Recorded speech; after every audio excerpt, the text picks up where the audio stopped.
Сәлеметсіздер ме, құрметті оқушылар? Бүгінгі сабағымыз бізде қазақ тілі, қазақ тілін бастамас бұрын отырамыз орындарымызға.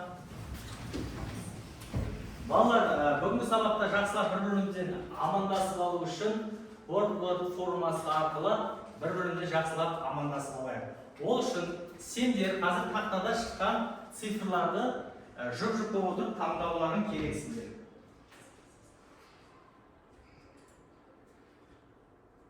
Әрқайсысың осы тақтада берілген цифрды таңдайсыңдар, жұп-жұп болып. Бірінші, таңдадық па? Таңдадық, ә? Ал енді бастайық, орнымыздан тұрамыз. Тұрсынай, қандай цифр таңдадыңдар? 5 ашамыз біз. Бір-бірімізбен амандасып алайық.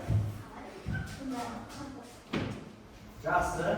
Екінші, қай цифр таңдадыңдар? 6-ны таңдайық. 6-ны аша қоямыз. Бір-бірімізден амандасамыз. Келесі, Ақбаян, қай цифр таңдадың? 4-ні цифр. Бір-бірімізбен өте жақсы. Келесі бізде Еркежан, Көркем, қай цифр таңдадыңдар? 3. Бір-бірімізбен амандасып алайық. Жақсы. Айша, сендер қай цифр таңдадыңдар? 1. Бір-бірімізбен. Өте жақсы. Келесі, Інжу. 2 таңдадыңдар. Бір-бірімізге Санжан. Жақсы, тамаша. Балалар, егер осылай амандасып алған болсақ, бүгінгі сабағымызды бастаймыз. Бүгінгі сабағымыз бізде балалар. Отырайық орындарыңызға. Бүгінгі сабағымызды бастаймыз. Үйге берілген тапсырмаға тоқталайық. Балалар, үйге қандай тапсырма беріледі? Ереже айтамын. Үйге шайқатқа сақ болайық, тақырыбында ережелер жазуға берілді. Жақсы. Келесі. Төлсіз және төлеусіз ережелер жазылды. Қайталауға. Төлсіз бен төлеусіздің ережесін бізге қайталауға. Ендеше балалар, үй тапсырмасын былай жасаймыз. Қазір барлығын тақтаға қараңдар. Тақтада мен сендерге ссылка жібердім. Телефондарына жібердім ссылканы. Ссылкаға кіру арқылы балалар үй тапсырмасын қазір орындаймыз. Үй тапсырмасын орындауға азғантай ғана 3 минут уақыт.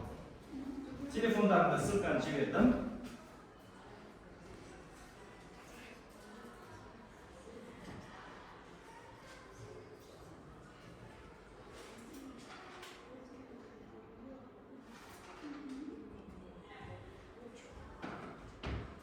Орындай қоямыз үй тапсырмасын.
Пойызға міну билет алу үшін яғни сұраққа жауап беру. Бірінші сұрағымыздың төл сөзді көрсетіңіз. Төлеу сөзді көрсетіңіз.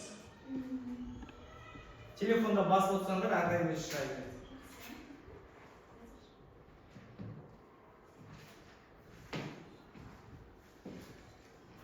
Жауап бердің ба?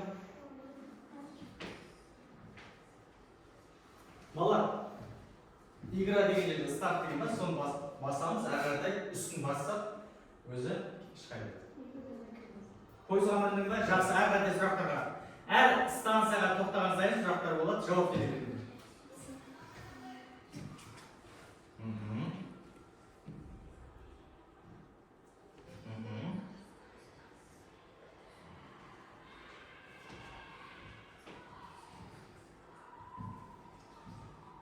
Әр станцияға тоқтаймыз балалар. Станцияда Төлөө сөзді көрсетіңіз дейді. Мына жерде төлөө сөз дегеніміз не еді бала? Қайсысы? Қараңдаршы, ойлап сөйлесейші деді әкем маған қарап. Келесі, құрысы ботагөздің неден ұялғанын сұрады. Жұмған аузын ашпаған дұрыс. Ол былай кетті. Жарқынды апасы алып кетеді. Қайсысы осында төлөө сөз? Төлөө сөз. Екінші,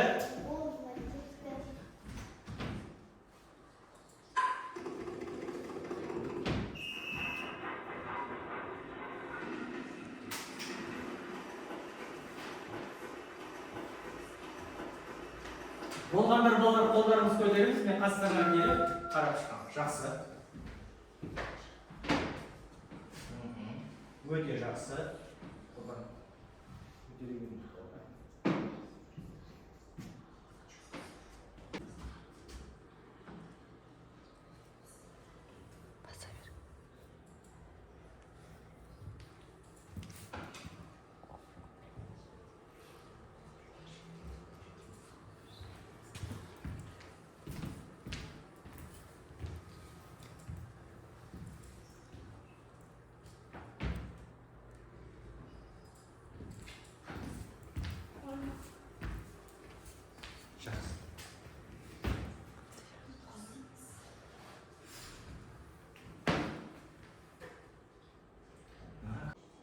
Айша, болдың ба? Өте жақсы, Айша. Самир өте жақсы. Абылай. Өте жақсы, Абылай. Өте жақсы. Яғни үй тапсырмасында балалар берілген 8 сұрақтың бәріне жауап бердіңдер, иә? Ендеше балалар телефонды орнына қоямыз қайтадан. Өте жақсы, үй тапсырмасы жақсы меңгергендерін көрініп тұр. Сұрақтарға жақсы жауап бердіңдер.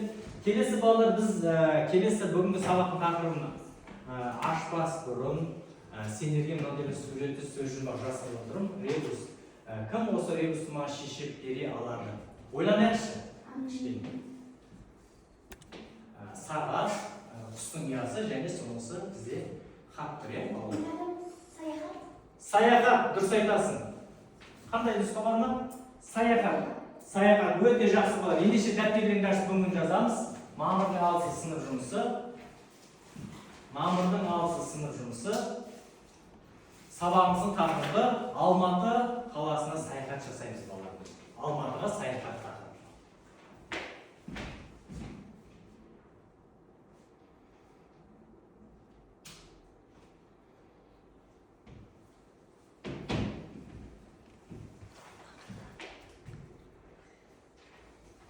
Сабағымыздың тақырыбы Алматыға саяхат.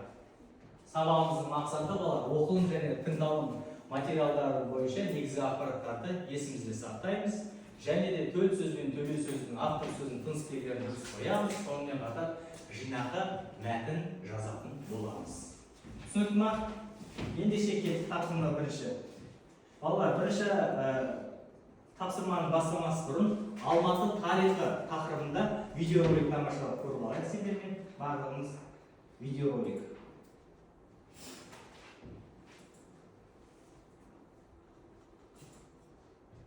Алматының түкпір-түкпір тінтіп жүріп зерттеушілердің тапқан күміс ділдалары, керамика мен шыныдан жасалған тұрмыстық заттар, тіпті балаларға арналған ойыншықтар. Оның бәрі Алыпшаһар 10-шы ғасырдан тіршілігін бастап, 11-12 ғасырларда мәдени қаржы орталығына айналғанын дәлелдейтін бұлтартпас айғақ. Табылған жәдігерлермен қатар араб, парсы, Қытай жазба деректерінде Алматы қаласының тайға таңба басқандай етіп көрсетілуде қаланың тарихы өте тереңде екеніне көз жеткізеді.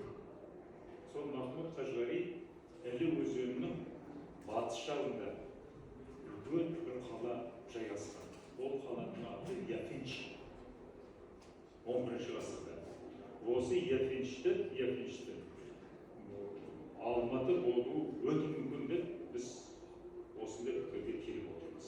Бұл деректердің барлығы шетел ғалымдарының назарына ұсынылып, екі күндік дау мен пікірталастың басты тақырыбы болды. Шетелдіктердің күмәні мен күдігіне қарамастан Алматының 1000 жылдығы ақыры мойындалды.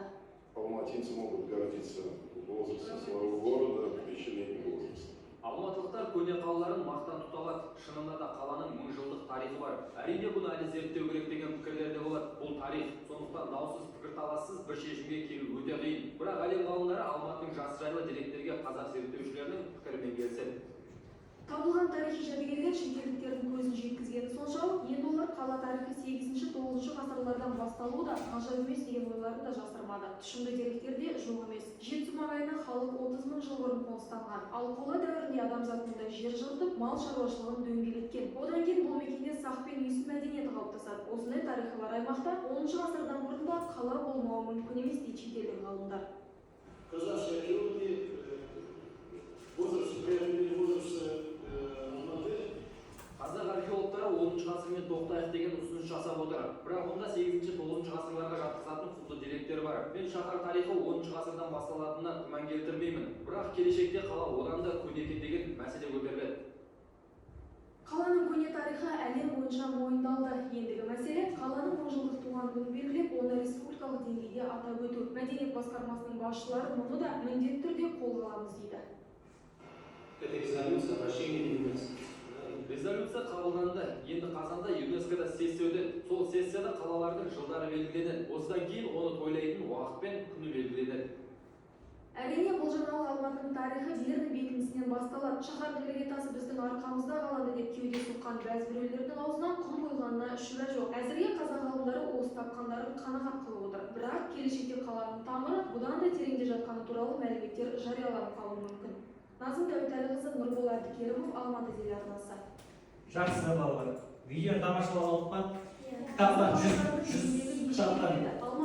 132 бетті ашамыз да Алматы қаласы туралы екінші тапсырмада мәтін берілген. Енді мәтінді бір-бір оқып шығайық. 1 минут уақыт.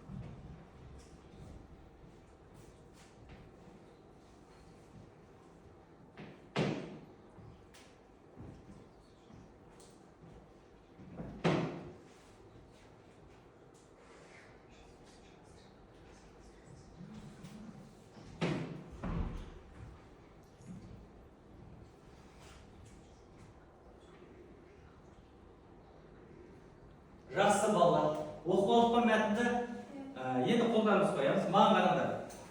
Сонымен Алматы қаласының іргетасы қай ғасырда қаланған екен? Қол көтереміз. 11-ші ғасырда. Өте жақсы, 12-11 ғасырда. Екінші, бүгінде Алматы қаласы қандай қала? Өз ойларыңызды айтсайшы, қандай қала? Айта бер, Еркежан. Менің ойымша Алматы қаласы ол мегаполис. Өйткені сол жақта көптеген адамдар тұрады. Өте жақсы. Аңсары айта ғой. Бүгінгі күнде Алматы өте дамыған қала. Өте жақсы. Және Тұрсынай. Менің ойымша Алматы қала деп саналады. Өте жақсы. Іңкәр. Бүгінгі Алматы өте танымал және де өте әдемі қала болып саналады. Әлемге танымал болған қала деп саналады. Жақсы балалар. Жақсы. Енді келесі тапсырма балалар, енді осы тыңдалым мәтіні және де оқылым мәтінін біз екеуіне қарап шықтық. Енді екеуіне қарап отырып біз Алматы қаласы қандай деген тақырыпта кластер құрастырайықшы қазір. Кластер жасаймыз. Алматы қаласы қандай деген тақырыпта? Тез жасай қояйық бұл кластер. Әдемі сызамыз. Бүгінгі күнде Алматы қаласы қандай деген тақырыпта? Алматы қаласы. Немесе жай Алматы.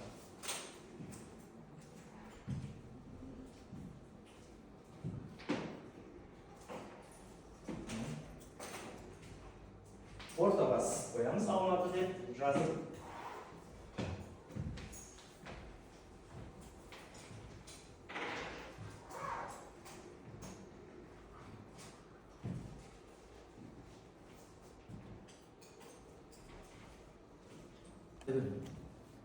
Масаға жазып.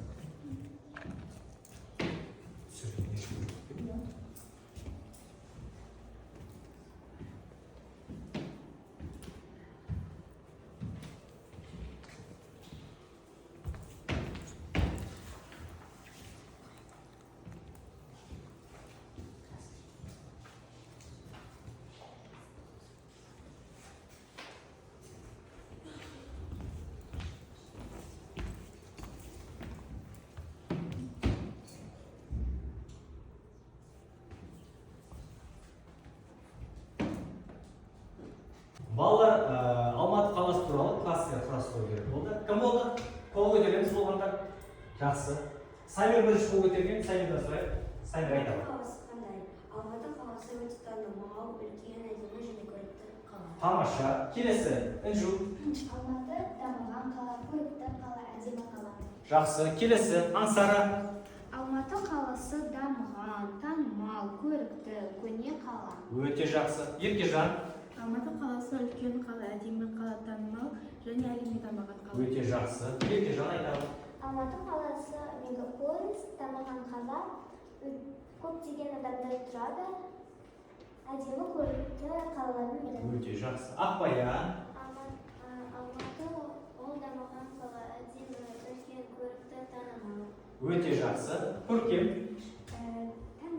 Алматы қаласы танымал, адамдар тұрады, үлкен, танымал қала, мегаполис. Өте жақсы. Жақсы балалар, жетеді. Өте жақсы. Бәрі Алматы қаласы туралы видеодан да, оқылым мәтінінен де өте жақсы мағлұматтар алдыңдар.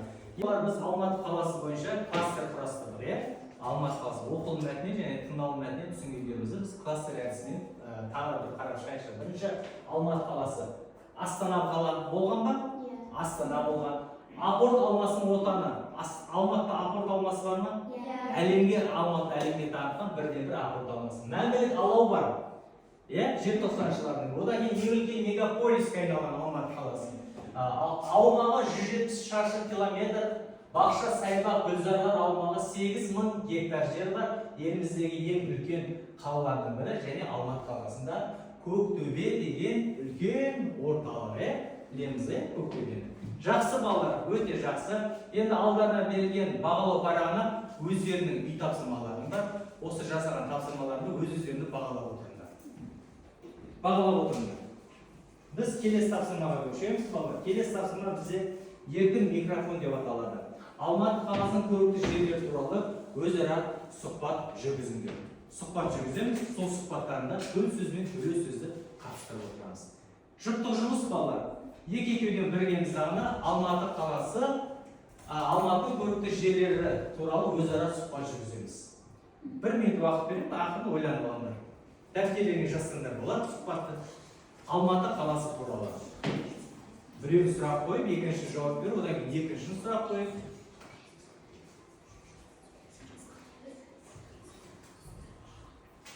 Ал балалар, жұптық жұмыс еркін микрофон балалар бізде Алматы қаласы туралы, көрікті жерлер туралы өзара сұхбат жүргізу керек болатын. Кім дайын? Болып па? Бәріміз, Еркежан мен Көркем бірінші болып өтерді. Кім сұрақ қояды? Тақтаға шығыңдар. Бір-біріне қарамаға шығыңдар. Сәлем, Көркем. Сәлем, Еркежан. Мен сенен Алматы қаласы туралы бірнеше сұрақ қоямын. Бастай берейін бе? Иә. Алматы қаласы, сен Алматы қаласында болдың ба? Иә, мен Алматы қаласында болдым. Ол өте көрікті жер. Дауыстан шығарамыз. Сен апорт алмасын жеп көрдің бе? Иә, мен апорт алмасын жеп көргем. Ол өте дәмді. Өте жақсы. Ал сен отбасымен жүрдің, әлде өз туысқандармен? Мен өз ата-анаммен жүрдім. Рахмет, Көркем, мен сұрақтарым өтті. Сау бол. Өте жақсы балалар. Шапалауыр қойсақ болады. Қошемет көрсетіп. Келесі бізде Тұрсынай. Инжан, келе қойыңдар. Кім сұрақ қояды? Микрофон алып. Тұрамыз, алғартайсыңдар. Тақтаға тұр. Сәлем, Тұрсынай. Сен Алматы қаласында болып көрдің бе? Иә, мен Алматы қаласында болып көрдім. Қай жерлерді білесің? Мысалы, мен Алматыда Шыңғылақ, Көктөбе және де Мұз айдынында болып көргенмін. Ал сен Алматы мегаполис екенін білдің бе? Иә, Алматы өте үлкен қала. Мен Алматыда бір рет емес адасып көргенмін. Менің сұрақтарым өтті. Сау бол. Сау бол. Өте жақсы балалар. Шапал, қошемет көрсетіп қояйық. Жақсы. Бізде келесі қол көтеріп отырған Айша мен Самир. Кім сұрақ қояды? Айша. Әдемі Айша. Түзу тұрамыз. Сәлем, Айша. Саған бірнеше сұрақтар қойсам болады ма? Иә, қоя бер. Дауысын қатышты. Шақырып тұрып. Сен Алматы қаласында болдың ба? Иә, мен болдым. Ал сен Алматы туралы деректер білесің бе?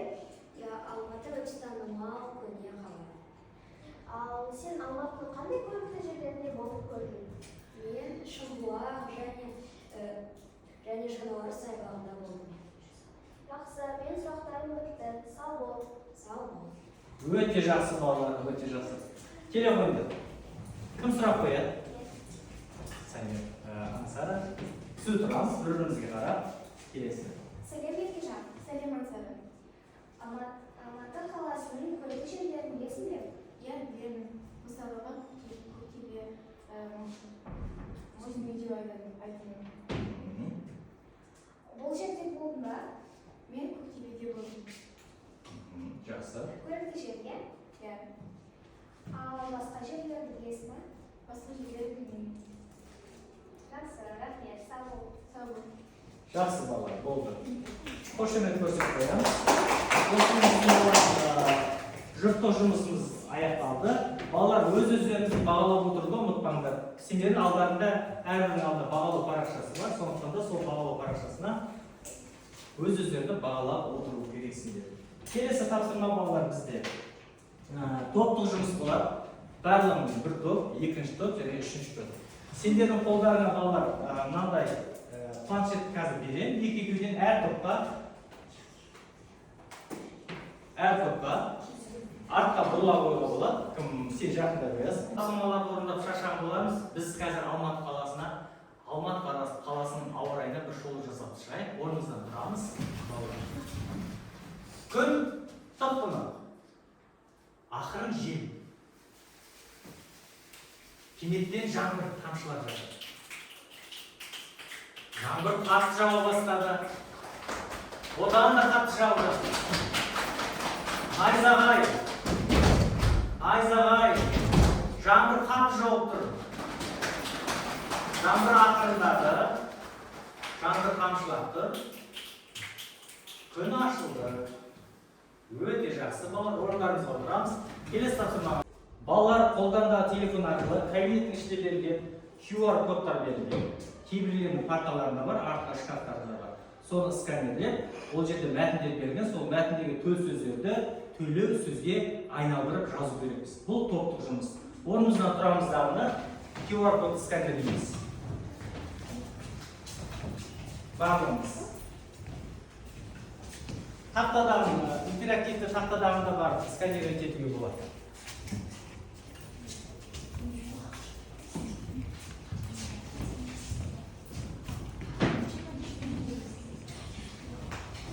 Жұбанов былай деген: әр халықтың ана тілі білімнің кілті. Әйел бір төбенің басына шығып алып былай деді: менің атым Әйел, мына қыздың анасымын. Үнсіз сен қалай ойлайсың осыны? Қалай сөйле сөзге айналдыруға болады? Менің ойымша, ол Жұбанов әр халықтың ана тілі.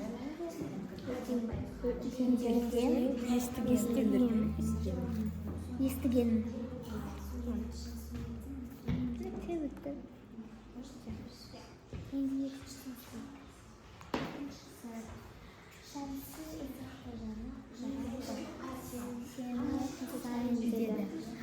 Жарайды, сені қосайын. Шәмсия деді. Шәмсия, жарайды, сені қосайын деді.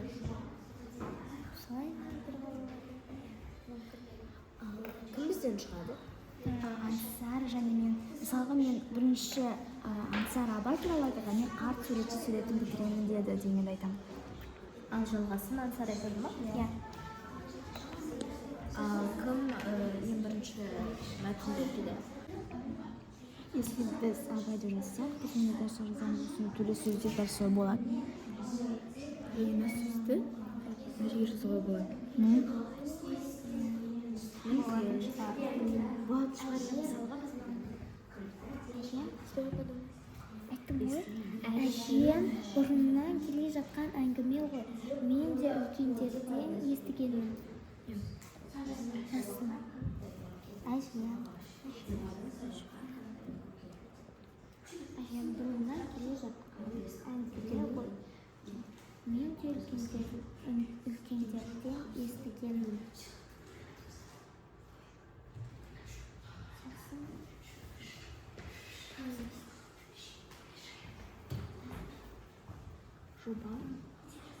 Жұбанов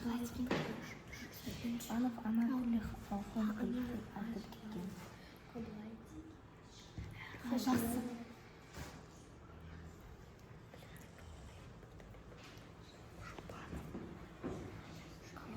Балалар, біздің келесі тапсырмамыз топтық жұмыс болатын. Ол бронь қозғалысы арқылы QR кодтарды сканерлеп, сонда берілген мәтіндегі төл сөздерді төле сөзге айналдыру керек болады. Дайынбыз ба?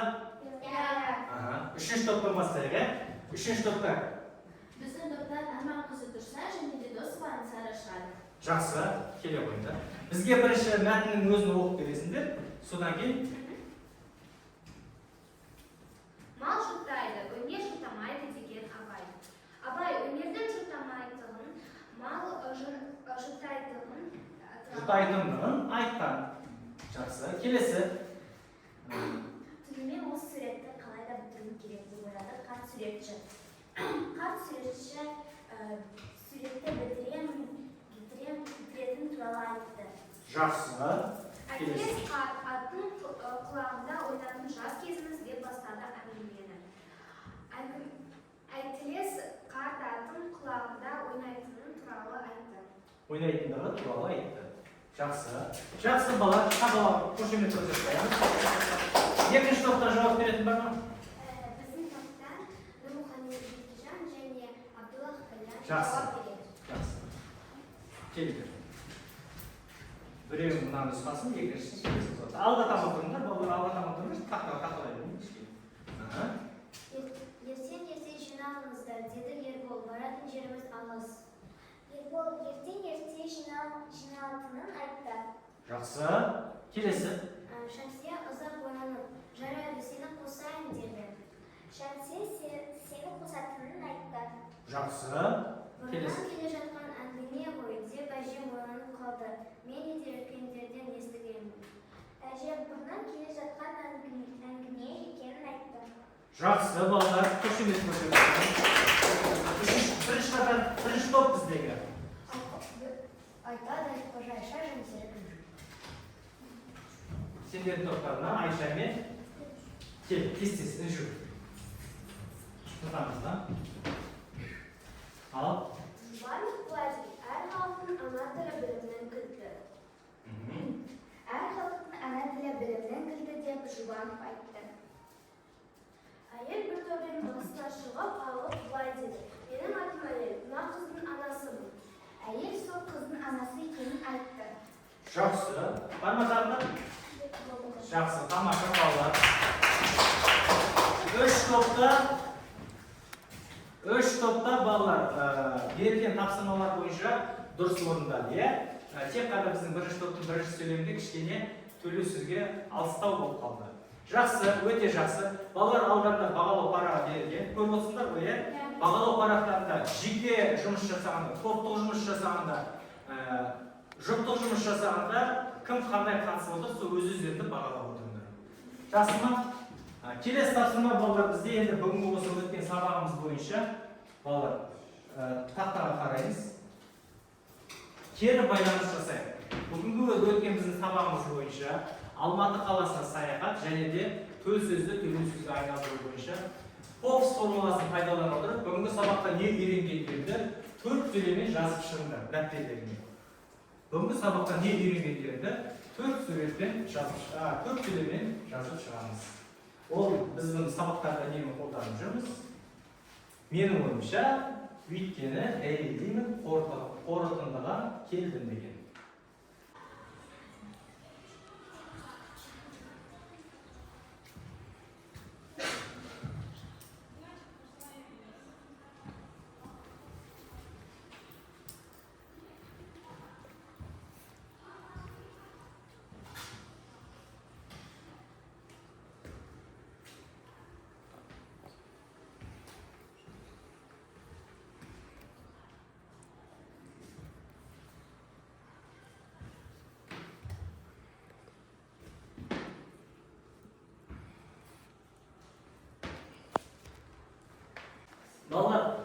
бүгінгі сабақта өткеніміз бойынша 4 сөйлеммен қысқаша жауап беріп бізде кім?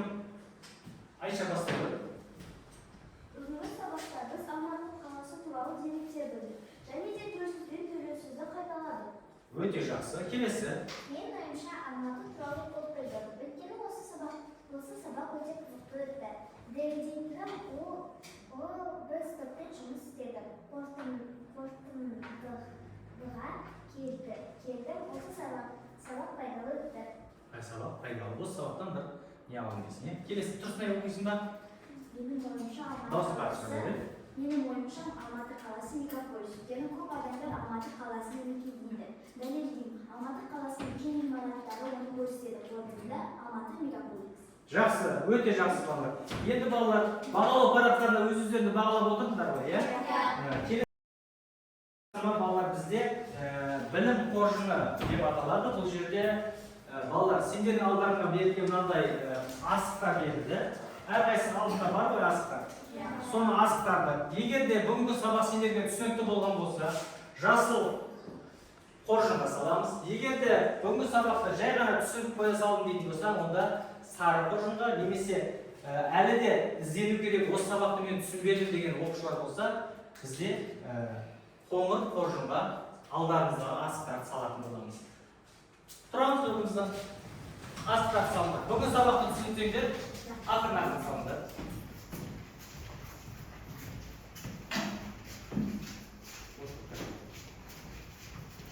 Сала берді.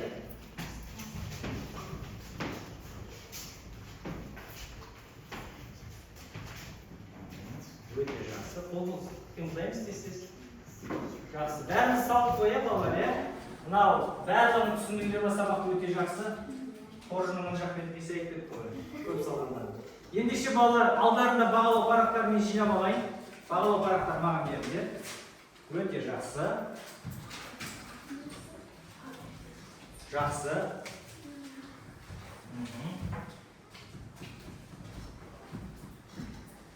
Бағалау парақтарын жинап аламыз.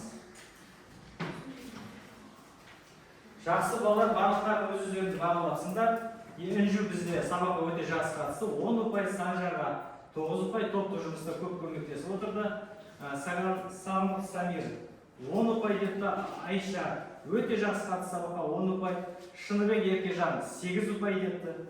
Аңсара 9 ұпай депті. Бізде келесі Іңкәр 8, Арман қызы Тұрсынай 10, Ақбаян 8, Көркем 9, Еркежан 10 балл, Әділет топтық жұмыстарда қатысты 8 ұпай, және де Әділбек 7 ұпай. Балалар, осымен бүгінгі сабағымыз аяқталды. Келесі кездескенше аман сау боламыз.